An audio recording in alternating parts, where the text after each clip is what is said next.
रखना व्यवहारिक नहीं है, विधि सम्मत भी नहीं है, कानूनन संभव नहीं है ये शर्त रखना। ये तो भारत के संविधान का अनुच्छेद 16 ये कहता है कि जन्म स्थान और निवास के आधार पर आप किसी उम्मीदवार को अपात्र नहीं कर सकते।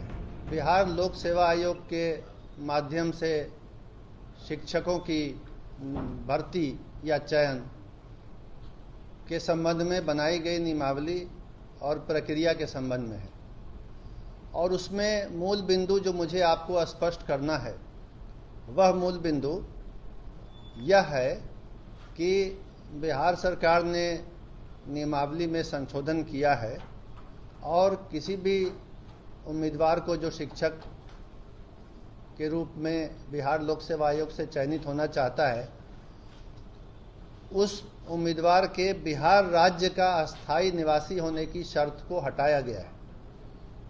ये शर्त नहीं रहेगी कि बिहार राज्य के अस्थायी निवासी ही बिहार लोक सेवा आयोग की परीक्षा में शामिल हो सकते हैं। ये शर्त हटाई गई है।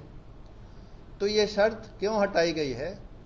इस शर्त को नहीं रखा जा सकता है, रखना व्यवहारिक नहीं है, विधि सम्मत भी नहीं है, कानूनन संभव नहीं है ये शर्त रखना। ये बात समझाने के लिए, बताने के लिए मैंने आप सबको यहाँ बुलाया है। और इसमें सबसे पहले ये समझने की बात है कि भारत का जो संविधान है उसका अनुच्छेद 16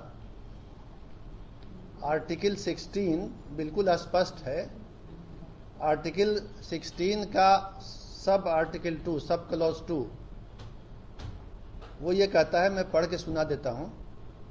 राज्य के अधीन किसी नियोजन या पद के संबंध में केवल धर्म, मूल वंश, जाति, लिंग, उद्भाव, जन्म स्थान, निवास, ध्यान देंगे, जन्म स्थान, निवास या इनमें से किसी के आधार पर न तो कोई नागरिक अपात्र होगा और न उससे विभेद किया जाएगा।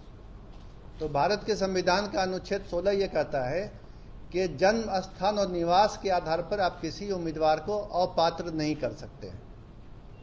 ये नहीं कह सकते हैं कि किसी राज्य से बाहर अगर किसी का जन्म स्थान या निवास है तो वो इस चयन प्रक्रिया में पात्र होने के लिए अपात्र है, अयोग्य है। ये नहीं किया जा सकता है। अगर ऐसी कोई प्रक्रिया चलेगी तो वो गैर कानूनी भी होगी और असंवैधानिक भी होगी। इसलिए ये संविधान के अंतर्गत कानूनी बाध्यता है कि निवास के आधार पर किसी को अयोग्य न किया जाए। पूरे देश के लोग इस परीक्षा में शामिल होने के लिए पात्र हों। चयन तो मेरिट के आधार पर होना है।